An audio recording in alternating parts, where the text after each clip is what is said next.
सब नहीं ना हुआ है पूरा। क्या पूरा हो गया था? नहीं हुआ था। हाँ, थोड़ा सा बचा हुआ था तो उसको पूरा कर दूं मैं। टोपी शुक्ला। कल हम लोगों ने पढ़ा था कि सन 49 में टोपी को अपने जब वो अपने साथियों के साथ था, वो फेल हो गया, साथी उसके आगे निकल गए और वह रह गया। सन 50 में उसी दर्जे में उन लड़कों के साथ बैठना पड़ा जो पिछले साल 8वें में थे। पीछे वालों के साथ एक ही दर्जे में बैठना कोई आसान काम नहीं है। उसके दोस्त 10वें में थे, वह उन्हीं से मिलता, उन्हीं के साथ खेलता। अच्छा, 36 से 38 हो गए हैं क्या पार्टिसिपेंट्स? देख के बताओ तो। हाँ,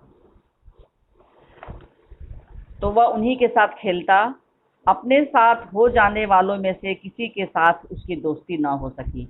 यानी जो पिछली कक्षा में थे वो ऑफ कोर्स उससे जूनियर थे, और जब वो उसकी कक्षा में आए तो उनके साथ उसकी दोस्ती नहीं हो सकी। और वह जब भी क्लास में बैठता तो उसे अपना बैठना बड़ा अजीब लगता। और उस पर सितम सितम यानी अत्याचार यह हुआ कि कमजोर लड़कों को मास्टर जी समझाते तो उसकी मिसाल देते, उसका उदाहरण देते। कहते, क्या मतलब है शाम अवतार या मोहम्मद अली? ये नाम कोई मायने नहीं रखता है। कोई भी बच्चे का उदाहरण देकर वो कहते कि बलभद्र की तरह इसी दर्जे में टिके रहना चाहते हो क्या? यह सुनकर सारा दर्जा हंस पड़ता। दर्जा से तात्पर्य है यहाँ कक्षा। हंसने वाले वे होते जो पिछले साल 8वें में थे, यानी जो पिछले साल 8वें में पास होकर इस क्लास में आ गए हैं, और वही बच्चे हंसने वाले होते। वह किसी न किसी तरह इस साल को झेल गया, परंतु जब सन 51 में भी उसे 9वें दर्जे में ही बैठना पड़ा तो वह बिल्कुल गीली मिट्टी का लौंदा। लौंदा का मतलब होता है गीली मिट्टी का पिंड। क्योंकि अब तो 10वें में भी कोई उसका दोस्त नहीं रह गया था। क्यों, 10वें वाले कहाँ चले गए बताइए? 10वें वाले जो बच्चे थे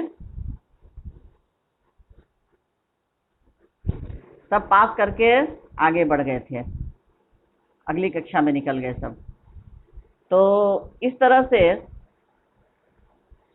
8वें वाले 10वें में थे, 7वें वाले उसके साथ, उनके बीच में वह अच्छा खासा बूढ़ा दिखाई देता था।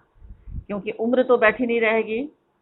वह अपने भरे पूरे घर की ही तरह स्कूल में भी अकेला हो गया था। घर में इतने सारे लोग थे, माता पिता भाई, सब कोई होते हुए वो अकेला था। क्योंकि उसे जो इज्जत, जो प्यार, जो सम्मान, जो अपनापन मिलना चाहिए था वो उसे परिवार में नहीं मिलता था। और ठीक इसी तरह वो विद्यालय में भी अकेला हो गया। क्योंकि जितने उसके पिछली कक्षा के जो दो मैंने जो बच्चे थे, 7वीं 8वीं वाले, सब उसकी कक्षा में आ गए थे, और उसकी कक्षा वाले सभी बच्चे आगे निकल गए थे। 11वीं में 12वीं में सब पहुंच गए थे। और उस पर सितम ये, अत्याचार ये कि मास्टरों ने उसका उदाहरण देना शुरू किया। जो कमजोर बच्चे थे उन बच्चों को समझाते हुए टोपी शुक्ला का उदाहरण शिक्षकों द्वारा दिया जाने लगा, और इससे वो बहुत ज़्यादा अपने आप को अपमानित महसूस करता। मास्टरों ने भी उसका नोटिस लेना बिल्कुल ही छोड़ दिया था। क्योंकि शिक्षकों को भी लग रहा था कि इस बच्चे से कोई फायदा है नहीं, ना ये पास करेगा ना कुछ, ये ऐसे ही आएगा, स्कूल में फी देगा और चुपचाप ऐसे ही कक्षा में बैठा रहेगा। यानी उसकी इस मानसिकता को किसी ने ध्यान नहीं दिया कि आखिर वो फेल क्यों कर रहा है, आखिर क्या परेशानी है। तो शिक्षकों ने इसको कोई ध्यान नहीं दिया। कोई सवाल किया जाता और जवाब देने के लिए वह भी हाथ उठाता तो कोई मास्टर उससे जवाब ना पूछता। परंतु जब उसका हाथ उठता ही रहा तो एक दिन अंग्रेजी साहित्य के मास्टर साहब ने कहा, 3 बरस से यही किताब पढ़ रहे हो, तुम्हें तो सारे जवाब जवानी याद हो गए होंगे। इन लड़कों को अगले साल हाई स्कूल का इम्तहान देना है, तुमसे पर साल पूछ लूंगा। यहाँ पार साल गलत लिखा है, प में आके मात्रा नहीं होगा, पर साल पूछ लूंगा। यानी मास्टर साहब जो अंग्रेजी के थे, अंग्रेजी लिटरेचर के, इंग्लिश लिटरेचर के, उन्होंने उसे अपमानित करते हुए कहा कि 3 साल से तुम यही किताब पढ़ रहे हो, तुम्हें तो सारे सवाल जवानी अब याद हो गए होंगे और हो ही जाना चाहिए, तो तुम बीच में मत कुछ बोलो। इन लड़कों को अगले साल हाई स्कूल का इम्तहान देना है, क्योंकि फिर तो तुम इस साल 9वीं में रहोगे, तुमसे उसके बाद आने वाले साल में पूछ लूंगा। टोपी इतना शर्माया कि उसके काले रंग पर लाली दौड़ गई। बेचारा टोपी इतना शर्म से जमीन में गड़ गया कि उसका काला रंग थोड़ी देर के लिए ऐसा लगा कि उसके लालिमा दौड़ाई है, और जब तमाम बच्चे खिलखिलाकर हंस पड़े तो वह बिल्कुल मर गया। यहाँ मर गया से तात्पर्य है कि ऐसा लगा मानो उसके शरीर का प्राण निकल गया हो और वो जमीन में पूरी तरह से धंस गया हो। जब वह पहली बार 9वीं में आया था तो वह भी इन्हीं बच्चों की तरह बिल्कुल बच्चा था, लेकिन इन 3 वर्षों में जब उसे रहना चाहिए क्लास 11th में और या 12th में, तो अभी भी वो क्लास 9th में था, और उम्र के प्रभाव के कारण वह बाकी बच्चों में थोड़ा बड़ा लगता था। बाकी 9वीं क्लास के जो बच्चे थे उनमें वो अच्छा खासा बड़ा दिखाई पड़ता था। फिर उसी दिन अब्दुल वहीद नाम का एक लड़का था। रिसेस यानी टिफिन के समय में वह तीर मारा कि टोपी बिल्कुल बिलबिला उठा। वहीद क्लास का सबसे तेज लड़का था, मॉनिटर भी था, और सबसे बड़ी बात यह है कि वह लाल तेल वाले डॉक्टर सरफुद्दीन का बेटा था, यानी हर तरह से वो परिपूर्ण था। पिता भी रसूखदार, उम्र भी कम उम्र का था, लेकिन मतलब 9th में जो उम्र होनी चाहिए उसी उम्र का था। क्लास का सबसे तेज बच्चा, मॉनिटर भी था, और फिर उसके पिता भी रसूखदार व्यक्ति थे, जानी मानी हस्ती थे। उसने कहा, बलभद्र, अबे तो हम लोगों में का घुसता है? हम लोगन मतलब हम लोगों में का घुसता है? 8th वालन से दोस्ती कर, यानी 8th यानी 8वीं में पढ़ने वाले बच्चों से दोस्ती कर। हम लोग तो निकल जाएंगे, बाकी तुहे तो उन्हीं सबन के साथ रहे को हुई है। यानी वो भी हिंदी न बोलकर पूर्वी हिंदी ही बोल रहा है। पूर्वी बोली कि हम लोग तो फिर आगे निकल जाएंगे, लेकिन बाकी तुम्हें तो उन्हीं सभी बच्चों के साथ रहना है, तो तुम दोस्ती करो ना 8 वालों से। यह बात टोपी के दिल के आर पार हो गई, और उसने कसम खाई कि टाइफाइड हो या टाइफाइड का बाप, उसे पास होना है। और इस चुभन से, इस व्यंग बाण से टोपी इतना आहत हुआ कि उसने मन ही मन इस बात की प्रतिज्ञा की कि अब उसे चाहे टाइफाइड हो जाए, चाहे कोई भी खराब से खराब बीमारी क्यों ना हो जाए, उसे किसी भी कीमत पर पास होना है। परंतु बीच में चुनाव आ गए। डॉक्टर भृगु नारायण नीले तेल वाले खड़े हो गए। अब जिस घर में कोई चुनाव के लिए खड़ा हो गया हो, उसमें कोई पढ़ लिख कैसे सकता है, और खासकर ऐसी परिस्थिति में जहां टोपी को हमेशा परेशान किया जाता था, उसे पढ़ाई करने ही नहीं दिया जाता था। ऐसी परिस्थिति में वो बच्चा भला कैसे पढ़ सकता था? अब तो जब डॉक्टर साहब की जमानत जब्त हो गई, तब घर में जरा सन्नाटा हुआ, और टोपी ने देखा कि इम्तिहान सिर पर खड़ा है। वह पढ़ाई में जुट गया, क्योंकि उसके पहले घर का वातावरण चुनावपूर्ण वातावरण हो गया था और हमेशा उसे परेशान किया जाता था। लेकिन जब डॉक्टर साहब की जमानत जब्त हो गई और उन्हें चुनाव के लिए टिकट नहीं मिला, तब जाकर घर में थोड़ा सन्नाटा हुआ, और फिर टोपी ने देखा कि अब तो भाई उसके इम्तिहान एकदम नज़दीक है। वह पढ़ाई में जुट गया, परंतु ऐसे वातावरण में कोई क्या पढ़ सकता था, इसलिए उसका पास हो जाना ही बहुत था। वाह, दादी बोली, भगवान नजरे बद से बचाए। नजरे बद यानी बुरी नजर से बचाए।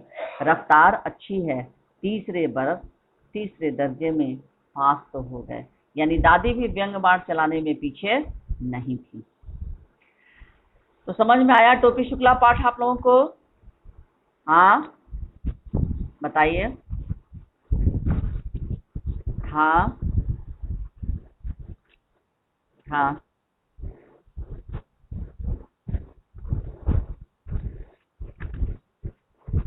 पूरा र है, सही दोनों है। दर्जे, पहले देखिए, कुर्सी पहले हम लोग कैसे लिखते थे? हिंदी में रोज परिवर्तन हो रहा है। क ह्रस्व का दंत स दीर्घ का रेफ लिखते थे ना, कुर्सी। अब कुर्सी क ह्रस्व का र दंत स दीर्घिकार भी लिखा जा रहा है, कुर्सी। ठीक है, तो गलत कोई नहीं है, वो कुर्सी भी सही है। इसी तरह दर्जे द र भी सही है, और द जय का रेफ ये भी सही है, गलत कोई नहीं है। हाँ बोलो।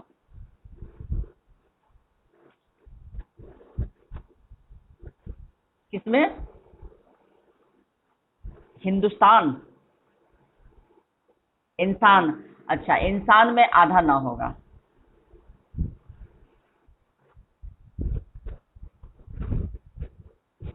हाँ, आधा न सही होगा, इंसान।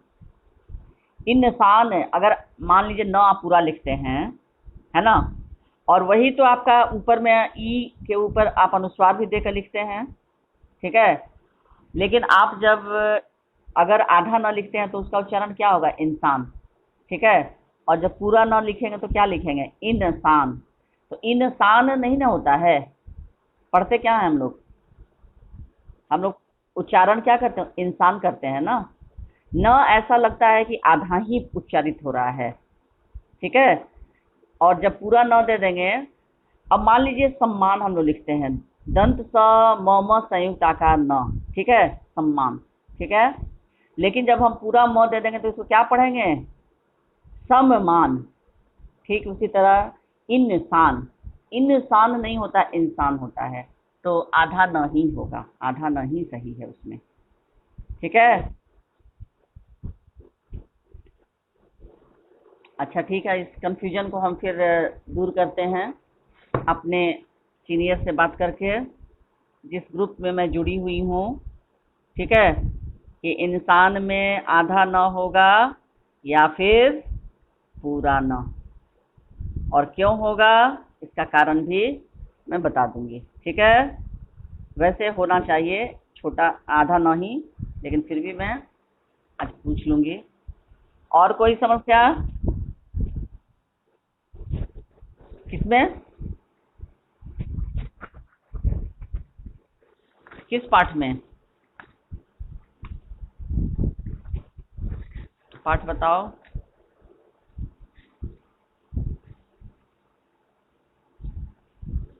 स्पर्श या संचयन? स्पर्श की बात कर रहे हो या संचयन की बात कर रहे हो?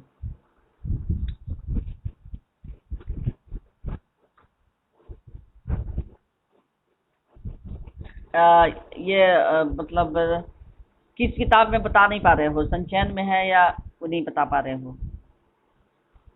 अच्छा चलो ठीक है, कोई बात नहीं। अ, अब देखिए, ये मैं पूछ लूंगी, उसके बाद फिर कंफर्म आप लोग को बता दूंगी। ये टोपी शुक्ला पाठ जो है, इसमें एक बार फिर से मैं इसका रिव्यू कर दे रही हूँ। इस पूरे पाठ में, टोपी शुक्ला पूरे पाठ में सबसे पहले दोस्ती की बात आती है। किसकी किसकी दोस्ती? इफ़न और, हाँ बोलो।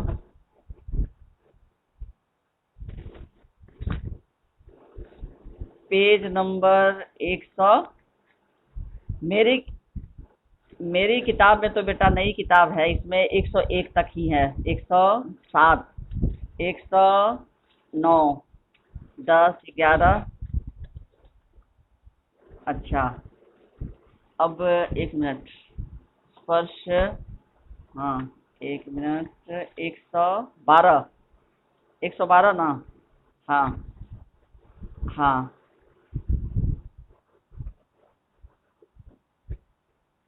हाँ हाँ, तुम अपनी पसंद से इंसान हो, है ना। न मैं अपनी मर्जी से कुत्ता हूँ, न तुम अपनी पसंद पसंद से इंसान हो, ठीक है।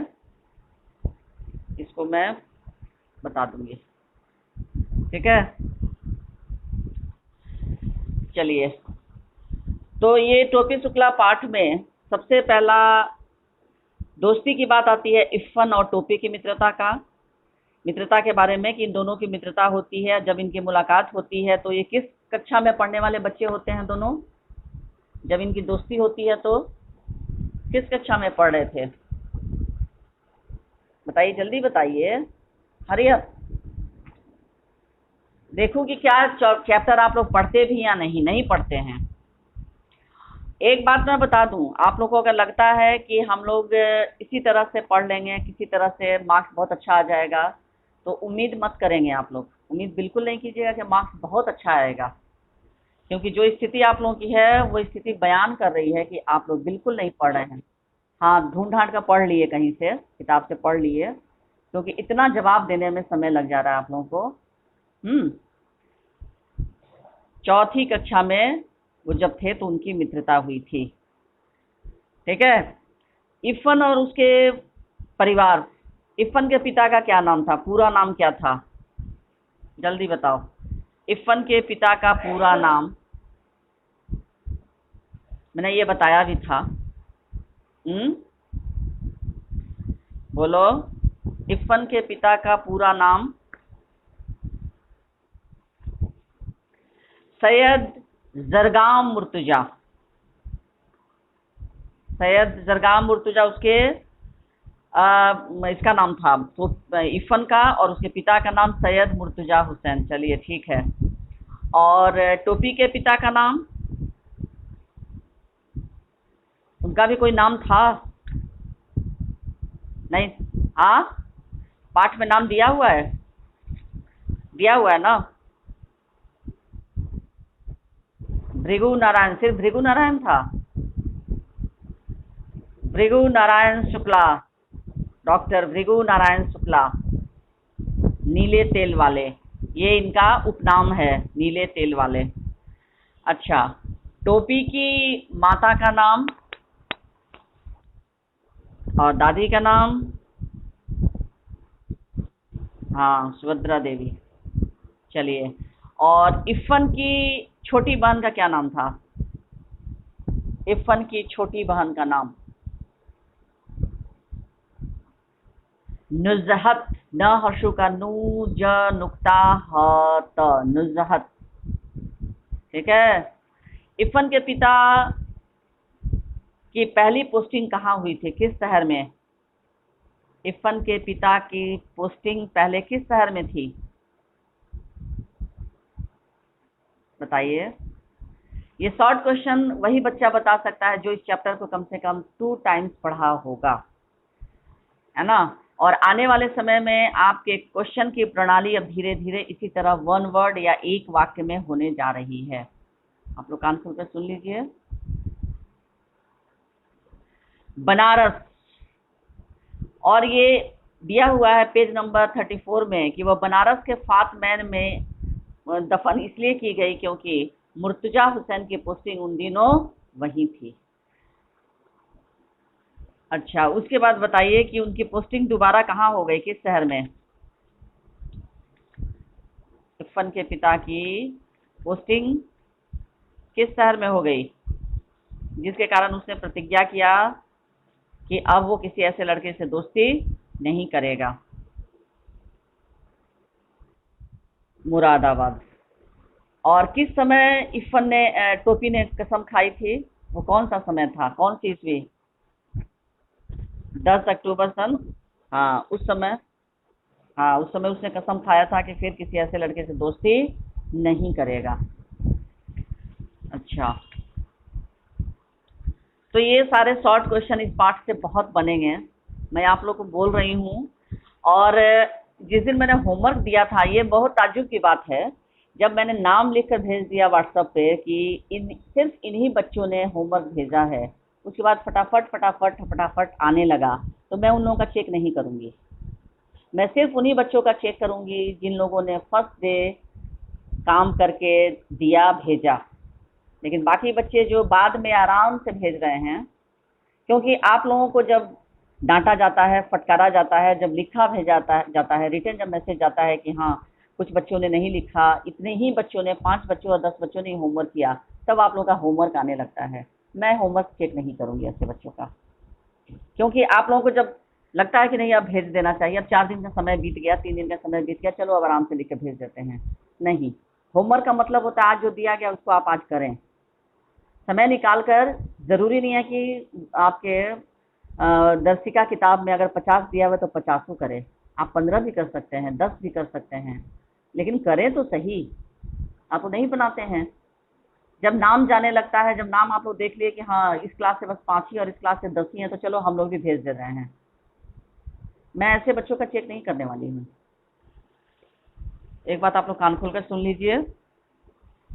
और अभी भी कुछ बच्चों का प्रोजेक्ट जो है वो नहीं मिला है, कुछ बच्चों का अभी भी प्रोजेक्ट इनकम्प्लीट है। मैं फिर से बता दे रही हूँ।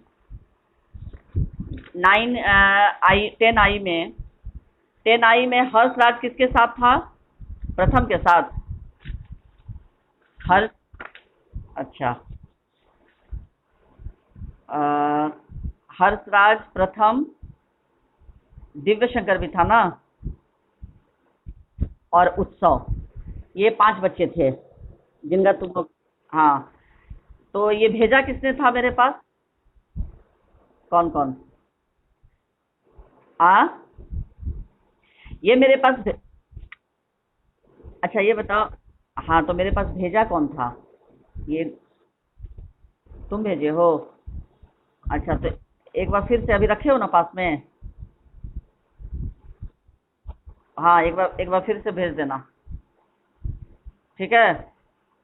हाँ ठीक है, एक बार मैं देख लूंगी फिर से, तब पूरा हो जाएगा। तब 10 आई का पूरा हो जाएगा। उसके बाद देखूंगी कि फिर जिसका बाकी रहेगा फिर से पहले एक बार भेज दोगे।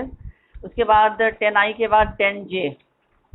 10 जे में अभी तक बहुत बच्चों का बाकी है। जैसे प्रगति तुम अपना भेजी हो, प्रगति आई है? प्रगति प्रेजेंट है? नहीं। रिया रानी भी नहीं है प्रेजेंट। अमन राज, ये भी नहीं है। विशाक्षी, इसका भी नहीं आया है। मोनिका का भी नहीं आया है।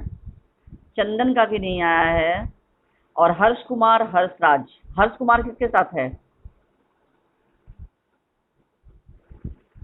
तनिष्क के साथ। अच्छा, हाँ तुमने तो बताया था।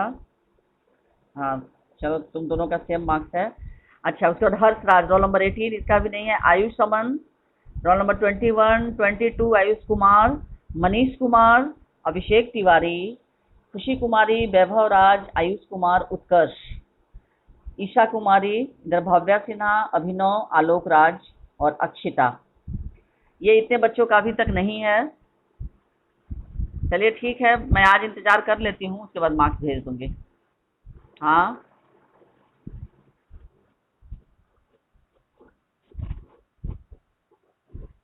अच्छा, हाँ तुम तो फिर से की थी। कब की थी?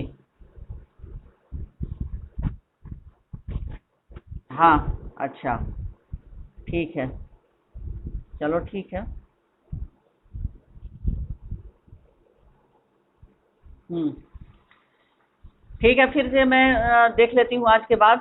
आज से कल तक में आ जाएगा तो ठीक है, उसके बाद फिर मैं जिनका इनकम्प्लीट रहेगा अब्सेंट लिखकर मार्क्स में भेज दूंगी, फोटो भेज दूंगी। तो टोपी शुक्ला पाठ का अब हम लोग चर्चा करते हैं। तुम लोग को कौन सा चैप्टर मैंने दिया था टेस्ट के लिए? अब कहाँ दूसरे के दुख से दुखी होने वाले ना। हाँ, उसका प्रश्नोत्तर हो गया था। अब कहाँ दूसरे के दुख से दुखी होने वाले, इसका सब हो गया था। अच्छा चलिए, तो थोड़ा इस पर चर्चा करते हैं हम लोग। शेख अयाज के पिता के प्रसंग द्वारा, शेख अयाज के पिता के प्रसंग द्वारा लेखक की क्या धारणा है? शेख अयाज के पिता के प्रसंग द्वारा लेखक की क्या धारणा है? बताइए जल्दी से आप लोग को। इसका 1 अंक का ये उत्तर है। आ हाँ। हाँ, गुड। शेख हयाज के पिता के प्रसंग द्वारा लेखक इस बात को स्पष्ट करना चाहता है कि हमें पशु पक्षियों को बेघर नहीं करना चाहिए, उनके साथ प्रेम का व्यवहार करना चाहिए। समझ में आया सबको? हाँ, आप लोग जवाब बिल्कुल नहीं देते हैं। और आज मैंने क्लास 9th में जवाब के आधार पर ही टिक लगाया है नाम के सामने। आप लोग का भी नाम मैं वैसे ही टिक लगाऊंगी। जवाब आएगा वेल एंड गुड, जिस बच्चे का आएगा बस उसी के नाम के आगे। अभी जवाब किसने दिया? मधुरम ने।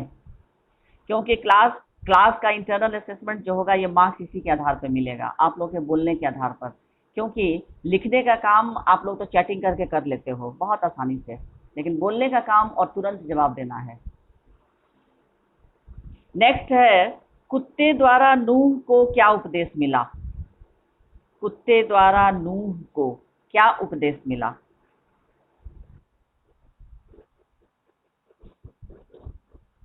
हाँ, और इसके साथ मतलब इस ये तो है नहीं समझना चाहिए, लेकिन जब नूह ने कहा कि नूह ने जब कुत्ते को गंदा कहकर जब उसे दुत्कारा तो उसने क्या कहा कि सबसे मूल जो बात उसने कही।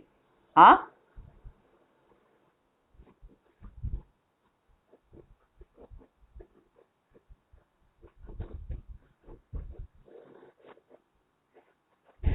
कहने हाँ, यानी जो भी इस प्रकृति में जो भी प्राणी है वे सब खुदा की मर्जी से हैं।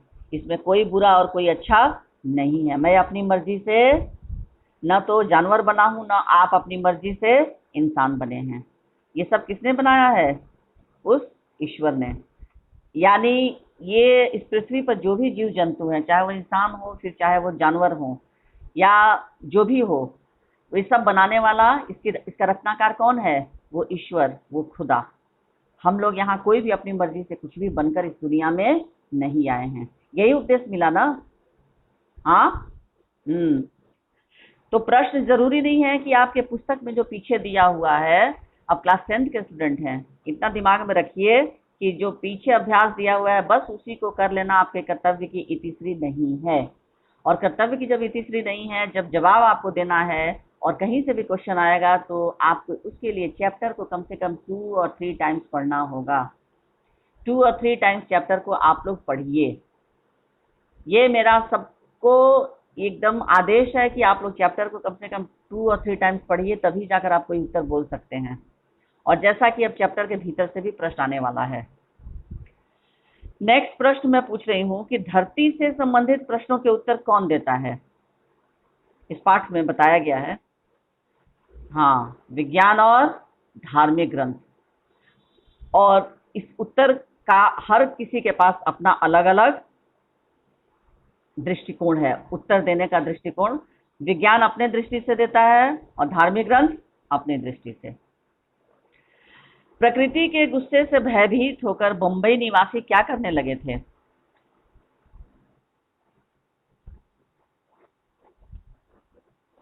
हाँ, ये इतने ना भयभीत हो गए प्रकृति के गुस्से।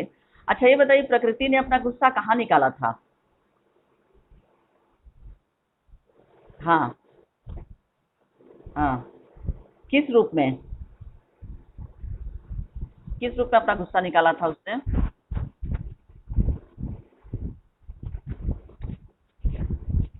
हाँ। कौन कौन वो दिशाएं थी? उन दिशाओं के बारे में बताओ।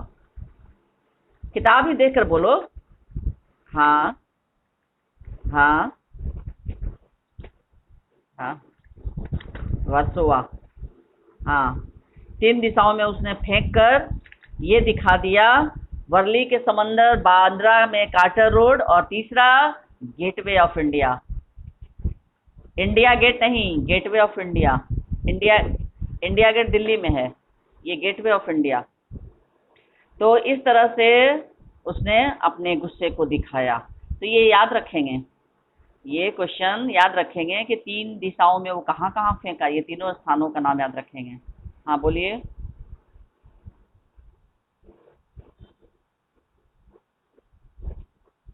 हाँ।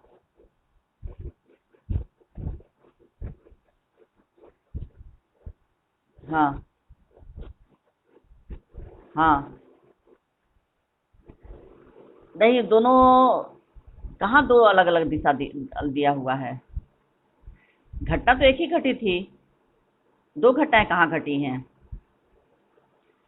वो लोगों के बारे में आ तुम्हारा प्रश्न क्लियर नहीं हो रहा। हाँ।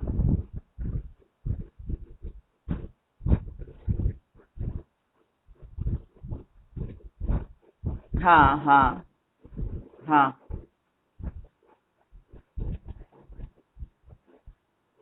हाँ।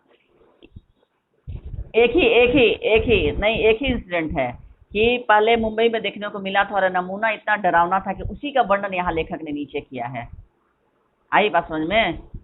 वो वही इसी घटना को कि मानव प्रकृति के असंतुलन का परिणाम, ये दुष्परिणाम ही है कि नेचर की भी एक सहन शक्ति होती है, और सहन शक्ति का एक नमूना उसने दिखाया मुंबई में, और ये इसी का वर्णन है। ऊपर में लिख के नीचे उसका वर्णन किया है। एक ही घटना है, घटना अलग अलग नहीं है। उसके बाद बताइए, समुद्र कैसे सिमटते जा रहे थे? समुद्र कैसे सिमटते जा रहे थे? समुद्र के सिमटने का बताइए। मानवीकरण यहाँ पर किया हुआ है, किस तरह से कवि लेखक ने मानवीकरण किया है?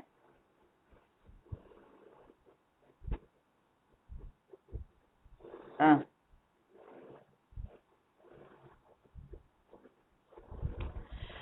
बड़े बड़े बिल्डर समुद्र को पीछे धकेल रहे थे और उसकी जमीन को हथिया रहे थे, उन पर बड़ी बड़ी इमारतें खड़े कर रहे थे और इस प्रकार समुद्र जो है वो धीरे धीरे सिमटने लगा। उसके बाद यहाँ पर बताइए कि पाठ के आधार पर मानव मन में धरती की उत्पत्ति के संबंध में कौन कौन से प्रश्न पैदा होते हैं। मानव मन में धरती की उत्पत्ति के संबंध में कौन कौन से प्रश्न पैदा होते हैं। हाँ हाँ हाँ, शुरू हुई। ये तीन प्रश्न मनुष्य के मन में आते हैं कि सबसे पहले दुनिया कैसे वजूद में आई, पहले धरती कैसी थी और किस बिंदु से इसकी यात्रा आरंभ हुई या शुरू हुई। ठीक है। हाँ, उसके बाद आप कैसे कह सकते हैं कि इस पाठ में लेखक की माँ के मन में पशु पक्षियों के प्रति प्रेम भरा है, कैसे कह सकते हैं इस पाठ में।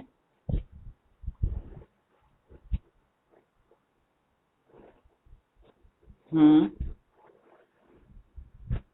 हाँ हाँ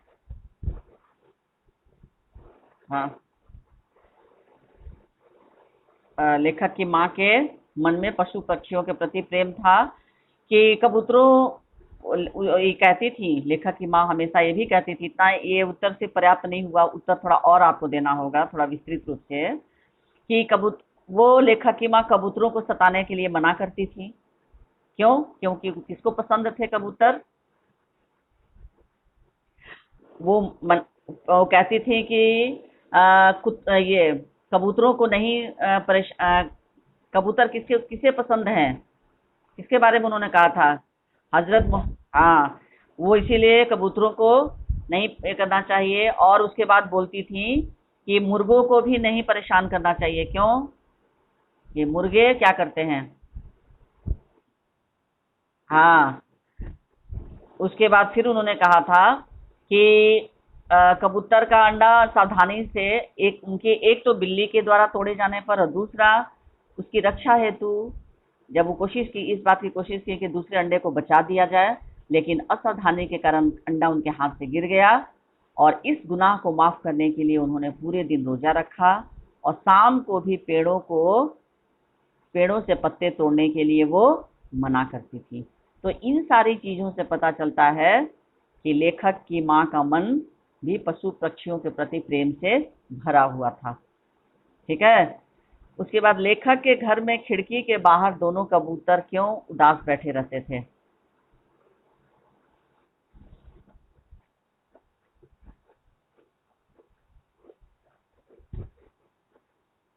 हम्म। हाँ हाँ, इसीलिए क्योंकि कबूतरों एक लेखक के घर के बाहर में